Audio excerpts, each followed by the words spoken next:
Students, आज का जो हमारा टॉपिक है वो है acidic nature of alcohol and phenol, है ना। तो आज हम कंपेयर करेंगे कि किसका एसिडिक नेचर ज़्यादा होता है। ठीक है, तो फिनॉल का एसिडिक नेचर ज़्यादा होगा या फिर एल्कोहल का एसिडिक नेचर ज़्यादा होगा। तो मैं आपको बता देता हूँ कि यहाँ पर जो फिनॉल होगा वो मोर एसिडिक होगा किससे, एल्कोहल से। तो आप यहाँ लिख सकते हैं कि phenol is more acidic then alcohol. ठीक है, phenol is more acidic then alcohol. अब ये ज्यादा एल्कोहल क्यों, ज्यादा एसिडिक क्यों है फिनॉल, ये हमको जानना है यहाँ पर। ठीक है, तो phenol is more acidic then alcohol. ठीक है, अब इसके पीछे का कारण जान लेते हैं हम कि फिनॉल जो है वो एल्कोहल की कंपेयर में ज्यादा एसिडिक क्यों होता है। तो उसका जो रीजन होगा, ठीक है, अब इसका जो रीजन है वो है ड्यू टू रिजोनेंस स्टेबिलिटी। ठीक है, इसमें रिजोनेंस होता है, फिनॉल के अंदर क्या होता है, रिजोनेंस होता है। तो रिजोनेंस स्टेबिलिटी है ना। अब रिजोनेंस होगा तो क्या होगा, रिजोनेंस होगा तो ये क्या होगा, हाईली स्टेबल होगा, और स्टेबल होगा तो मोर एसिडिक होगा। तो हम बोल सकते हैं कि फिनॉल इज मोर एसिडिक। ठीक है, अब आप ये चीज जान दीजिए कि जो एसिडिक, अब एसिडिक का मतलब क्या होता है ना। तो एसिडिक का जो मीनिंग होगा, आपको पता है कि जो जितना इजीली क्या करता है, H प्लस को डोनेट करता है ना। तो H प्लस को जितना इजीली डोनेट करेगा उतना ज्यादा क्या होगा, एसिडिक होगा, है ना। अब हमने बोला है कि फिनॉल ज्यादा एसिडिक है एज कंपेयर टू एल्कोहल, है ना। तो आप एक बात का आंसर दीजिए कि जो ROH होगा, है ना, एल्कोहल जो हमारे पास है उससे यदि हमने H प्लस को डोनेट किया तो क्या फॉर्म होगा हमारे पास, RO minus and H plus. ठीक है, अब ये जो एल्कोक्साइड आयन फॉर्म हो रहा है तो इसमें जो नेगेटिव चार्ज है आप इसको बिजी कर दीजिए। क्या ये बिजी हो पाएगा इस साइड, क्या ये बिजी हो पाएगा, नहीं हो पाएगा। उसका रीजन क्या है कि यहाँ पर जो R है, ये R जो है, सपोज करो आपके पास यहाँ पर मिथाइल एल्कोहल ले लें हम तो ज्यादा बेटर होगा, है ना। अब मिथाइल एल्कोहल है तो यहाँ से हमने जब H प्लस को लॉस करा तो हमारे पास क्या फॉर्म हो रहा है, CH3O माइनस और H प्लस। ठीक है, अब यहाँ से आप इस O माइनस को बिजी करना चाहते हो तो क्या होगा, यहाँ पर जो CH3 है वो क्या करता है, प्लस आई इफेक्ट शो करता है, और प्लस आई इफेक्ट शो करेगा तो ये क्या करेगा, यहाँ से ये ऑक्सीजन पर इलेक्ट्रॉन डेंसिटी को बढ़ाएगा, और इलेक्ट्रॉन की डेंसिटी ऑक्सीजन पर बढ़ेगी तो जो H प्लस को लॉस कर रहा है उसको भी वापस क्या करेगा, अपनी तरफ अट्रैक्ट कर लेगा या नहीं कर लेगा। तो ये तो इजीली H प्लस डोनेट कर ही नहीं रहा है, और H प्लस डोनेट नहीं कर रहा है मतलब एल्कोहल तो जो होगा वो लेस एसिडिक होगा, है ना। अब हम फिनॉल में देखते हैं, तो फिनॉल की कंपेयर हम कर रहे हैं एल्कोहल से। तो देखो फिनॉल में क्या होगा, फिनॉल में जब ये डोनेट करेगा किसको, H प्लस को। ठीक है, अब इसने H प्लस तो डोनेट कर दिया, अब आप इस माइनस चार्ज को यहाँ पर बिजी कर देंगे जिससे कि इसका ध्यान जो होगा माइनस वाले का इस प्लस की तरफ नहीं जाएगा, तो ये क्या करेगा, उसको अट्रैक्ट नहीं करेगा। तो आप क्या करेंगे, इसका ध्यान इधर भटका देते हैं इस माइनस चार्ज का। ठीक है, तो क्या होगा, अब ये माइनस चार्ज इसमें बिजी हो जाता है ना, उसको हम बोलते हैं रिजोनेंस, है ना। यहाँ पर स्ट्रक्चर्स भी देखेंगे हम, तो रिजोनेंस जो होता है उसके कारण क्या होता है, ये जो फिनॉल होता है वो ज्यादा एसिडिक होता है ना। इस माइनस चार्ज को कुल मिला के आपको बिजी करना है, बट यहाँ तो बिजी हो ही नहीं रहा एल्कोहल के केस में, है ना। एल्कोहल के केस में बिजी नहीं होगा, और आपको पता है कि जो R या CH3 जो होगा वो क्या कर रहा है, ऑक्सीजन पर इलेक्ट्रॉन डेंसिटी को बढ़ा रहा है, और इलेक्ट्रॉन डेंसिटी ऑक्सीजन के ऊपर बढ़ेगी तो ये क्या करेगा, जो H प्लस को लॉस कर रहा है उसको वापस अपनी तरफ अट्रैक्ट कर लेगा। मतलब यहाँ पर H प्लस को डोनेट करना क्या होगा, डिफिकल्ट होगा। और in the case of phenol क्या कर रहा है, यहाँ पर रिजोनेंस हो रहा है, और रिजोनेंस होगा तो क्या होगा, यहाँ पर ये जो नेगेटिव चार्ज होगा वो बिजी हो जाएगा, और नेगेटिव चार्ज बिजी हो जाएगा तो ये H प्लस को क्या करेगा, इजीली लॉस कर देगा। ठीक है, अब हम देखते हैं कि रिजोनेंस इन फिनॉक्साइड आयन, ये जो आयंस फॉर्म हो रहा है हमारे पास ये कैसा है, फिनॉक्साइड आयन है। तो हम देख लेते हैं इसमें रिजोनेंस इन ArO माइनस। ठीक है, इसमें हम देखते हैं रिजोनेंस किस टाइप से होता है और किस टाइप से नेगेटिव चार्ज यहाँ पर बिजी हो जाता है। ठीक है, तो जब H प्लस को लॉस कर देता है तो इसके ऊपर कैसा चार्ज आ जाता है, माइनस का चार्ज आ जाता है। ठीक है, इसको हम बोलते हैं फिनॉक्साइड आयन। क्या बोलते हैं, फिनॉक्साइड आयन, फिनॉक्साइड आयन। ठीक है, अब फिनॉक्साइड आयन के अंदर क्या होता है, नेगेटिव चार्ज होता है। अब ये नेगेटिव चार्ज क्या करता है, देखो यहाँ पर क्या शो कर रहा है, प्लस R इफेक्ट शो करता है, आपको पता है बेंजीन रिंग जो होती है, तो यहाँ पर क्या होता है, ये इलेक्ट्रॉन्स आएंगे, है ना। जो नेगेटिव चार्ज होता है वो यहाँ पर आता है, और यहाँ पर जब आएगा तो ये जो पाई इलेक्ट्रॉन्स होंगे इस आर्थो पोजीशन पर शिफ्ट हो जाते हैं।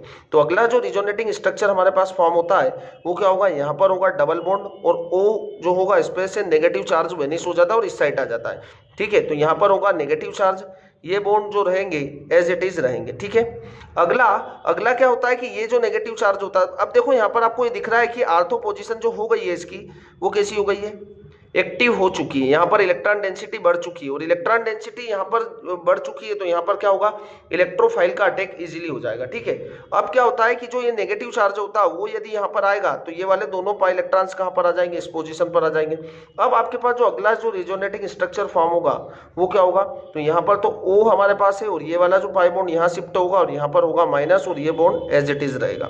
ठीक है, अब यदि ये वाले दोनों इलेक्ट्रॉन्स यहाँ पर शिफ्ट हो जाएंगे तो यहाँ पर से ये दोनों इलेक्ट्रॉन्स यहाँ पर आ जाएंगे, तो अगला जो रिजोनेटिंग स्ट्रक्चर फॉर्म होगा आपके पास वो होगा, यहाँ पर तो होगा माइनस और यहाँ पर होगा पाई बॉन्ड और यहाँ पर भी पाई बॉन्ड होगा और यहाँ पर होगा डबल बॉन्ड। ठीक है, अब यदि ये वाले दोनों इलेक्ट्रॉन्स यहाँ पर दे दे तो ये अपने दोनों पाई इलेक्ट्रॉन्स को क्या करेगा, वापस से ऑक्सीजन ले लेगा। तो अगला जो स्ट्रक्चर हमारे पास फॉर्म होगा वो होगा इस टाइप से। ठीक है, तो यहाँ पर क्या हो रहा है, रिजोनेंस हो रहा है, और रिजोनेंस के कारण क्या होता है, स्टेबिलिटी मिल जाती है। आपको पता है फिनॉक्साइड आयन को, तो फिनॉक्साइड आयन में क्या हो रहा है, जो नेगेटिव चार्ज होता है ये बिजी हो जाता है, और बिजी हो जाएगा तो ये H+ को क्या अट्रैक्ट नहीं कर पाएगा, और अट्रैक्ट नहीं कर पाएगा इसलिए हम क्या बोल देते हैं कि फिनॉल मोर एसिडिक होता है एज कम्पेयर टू एल्कोहल। ठीक है, ये बात तो हमको क्लियर समझ में आ जाती है। अब आपको यहाँ पर दिख रहा है कि देखो आर्थो पोजीशन पे, पेरा पोजीशन पे, ये कौन सी पोजीशन है, पेरा पोजीशन है, तो आर्थो पोजीशन, पेरा पोजीशन, और अगेन वापस क्या होता है, आर्थो पोजीशन पर इलेक्ट्रॉन डेंसिटी ज्यादा होती है। ठीक है,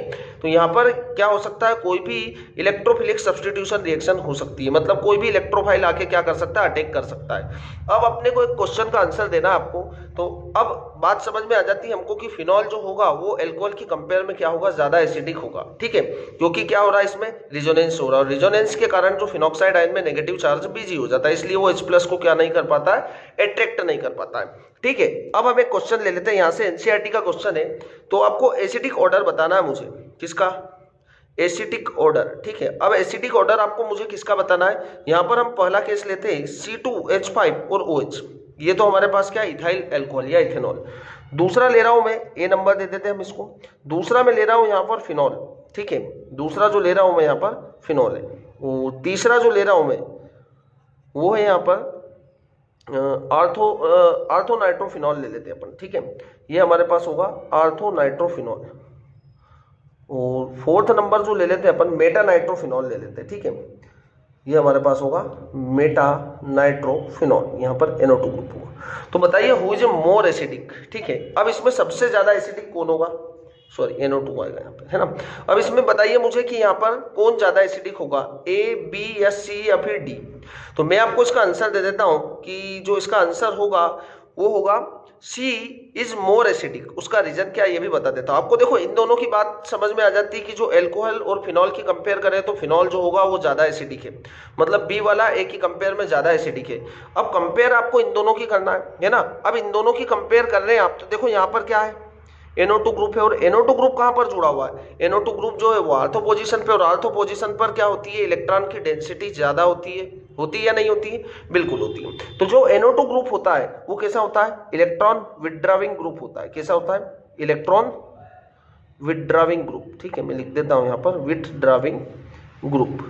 तो इलेक्ट्रॉन विथड्राविंग ग्रुप जो होगा वो इलेक्ट्रॉन्स को क्या करेगा, अपनी तरफ अट्रैक्ट करेगा, और इलेक्ट्रॉन्स को जब अट्रैक्ट करेगा तो देखो यहाँ से ये जो OH आयंस रहेगा, यदि H+ को लॉस करेगा तो यहाँ पर जो नेगेटिव चार्ज डेवलप होगा वो नेगेटिव चार्ज देखो रिजोनेंस के कारण तो बिजी हो ही रहा है फिनॉल में, बट यहाँ पर तो एक और ग्रुप आ चुका है NO2 जो भी अपनी तरफ क्या करेगा, इलेक्ट्रॉन्स को अट्रैक्ट करेगा, और इलेक्ट्रॉन्स को जब अट्रैक्ट करेगा तो यहाँ से H+ डोनेट करना क्या होगा, इजीली हो जाएगा, और जहां से H+ इजीली डोनेट होता है वो क्या होता है, मोर एसिडिक होता है। तो यहाँ पर देखो NO2 जो ग्रुप जुड़ा है ये भी अपनी तरफ इलेक्ट्रॉन्स को क्या कर रहा है, अट्रैक्ट कर रहा है, और अट्रैक्ट करेगा तो यहाँ से H+ को डोनेट करना क्या हो जाएगा, इजी हो जाएगा। तो मैं पहला आंसर इसका दूंगा C।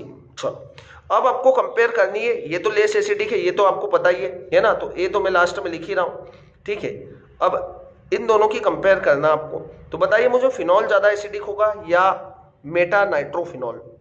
मेटा नाइट्रोफिनॉल ज्यादा एसिडिक होगा एज कंपेयर टू फिनॉल। उसका रीजन क्या है, देखो यहाँ पर भी आपको पता है NO2 ग्रुप है।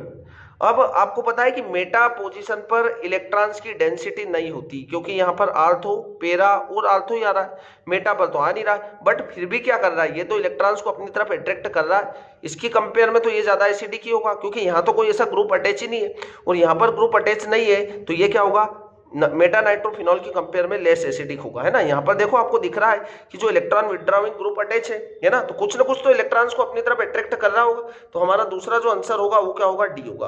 और उसके बाद आपको लगाना है यहाँ पर बी, तो ये एसिडिक स्ट्रेंथ का इनकी ऑर्डर होगा, ठीक है। तो मतलब जो एल्कोहल होगा वो तो लेस एसिडिक होगा, ठीक है, और जो ऑर्थोनाइट्रोफिनॉल होगा वो क्या होगा, मोर एसिडिक होगा। तो इस टाइप से आप क्या कर सकते हैं, एसिडिक स्ट्रेंथ को पता लगा सकते हैं, ठीक है। तो आपको यहाँ पर पता लग जाता है कि फिनॉल जो होगा वो ज्यादा एसिडिक होगा as compare to alcohol. Okay, thank you.